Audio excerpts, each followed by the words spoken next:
A saltadora luso-canadiana Meaghan Benfeito venceu 2 das 22 medalhas arrecadadas pela comitiva canadiana nos Jogos Olímpicos do Rio de Janeiro, tendo alcançado o terceiro lugar nas provas de plataformas sincronizada e individual. Com 27 anos de idade, esta jovem veterana das grandes competições internacionais conta ainda no seu palmarés com medalhas nas Olimpíadas de Londres, nos Jogos Pan-Americanos e em campeonatos mundiais. My sport is a sport that you need a lot of concentration because as soon as you think of something else, you can get very hurt. Good dive is when we jump really high and when we spin, we look elegant, and then we have the perfect entry, which is as tight as you can, the less splash.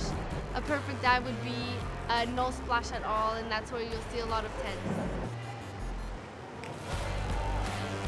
It takes a lot of concentration and a lot of hard work, a lot of repetition, a lot of flips in the air. We have a lot of dry land movements to do before, but the goal is to be as perfect as you can, and that's where we become very picky, and it's a lot harder than what people think it is.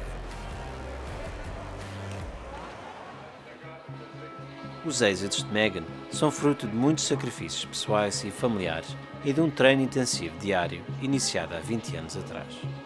It takes a lot of sacrifices, determination, hard work to become an Olympic medalist, and a lot of support from family and friends.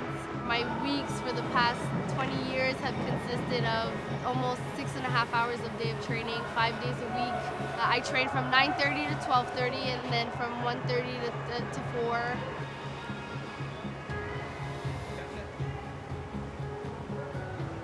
I had to give up going to school back in 2009 to make sure that I did everything I needed to do to become an Olympic medalist. My parents are very supportive since day one. When I decided to dive, they were there. They were my taxis, my sponsors, everything that you can possibly think of. We couldn't go on family trips. The vacations had to be cut shorter because Meaghan had a competition to go to. They would always follow me, so they have to spend their evenings in diving pools. So I would say that my parents have been the best supporters ever, and I can't thank them enough. And they're ecstatic that they have a triple Olympic medalist. And like I've been saying, without my parents and without everybody around me, I wouldn't be able to do it. Rio was absolutely amazing. There was a lot of media here in Canada that said that Rio wasn't going to be ready, the facilities weren't going to be ready, the streets, construction, it was going to be really bad. But as soon as we got there, I felt like home. The people were amazing, the event went as planned, everything was on time, so to me, that's a perfect Olympics. Rio was probably the best that I had out of the 3 Olympics I've done. Everybody knows that I'm Portuguese, so the Portuguese follow me. Even the Brazilians, when they noticed my last name, they were cheering for me. So having 2 countries behind me, it means a lot to me. The reaction I had finding out that I was 3rd in both my events were a lot of tears, but tears of joy, tears of satisfaction to know that all the hard work that I had put in for the last 20 years of my career actually worked. I didn't work for nothing. Being on the podium is always an amazing feeling to see your flag rise amongst the best 3 in the world is an indescribable feeling.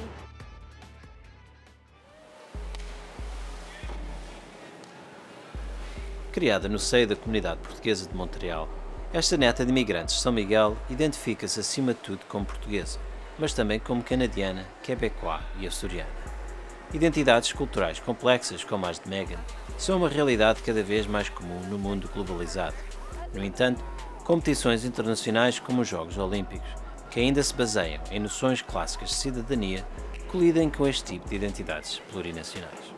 I'm Canadian, yes, but Portuguese will always be my #1 country, and they're the people that I'm surrounded with. Other than the pool, they're all over. My family's Portuguese. We're 100% Portuguese. So I did try to see if it would be a possibility to dive for Portugal. It's a little harder than expected. It's not as easy as people think it would be. It would require me to move there. It would require me to train there. So that was kind of harder than I thought. So if I started making the teams for Canada, why just not compete for Canada? I did dance in the folklore. I used to do the parades, the processions, be the one that gets the crown. The Portuguese community in Canada really supports me as well. So I'm always in the newspaper. I try to give back as much as I can, because without their support, there wouldn't be a Meaghan Benfeito either. There wouldn't be the Olympic medalist, because what makes us perform so well is everybody that we have around us. And I went back to the Azores. The president of the Azores kept asking me if I could come, because they wanted to honor me.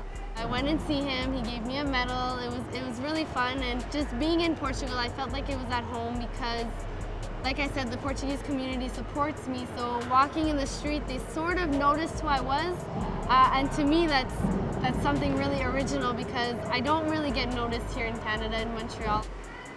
Like I always say, it's better to have 2 countries behind you than one. It's just that the medals that I win are for Canada, but I always say that Portugal are part of them. They do just as much for me as the Canadians do, and the only difference is that I train in Canada and I represent Canada, and it's the Canadian flag that goes up. But if you look in my car and my house and everything, it's all the Portuguese flag. I cheer for Portugal when the soccer is on. I support the Portuguese team, so it's harder than expected to have both nationalities, but I compete for Canada and I'm proud to be Portuguese.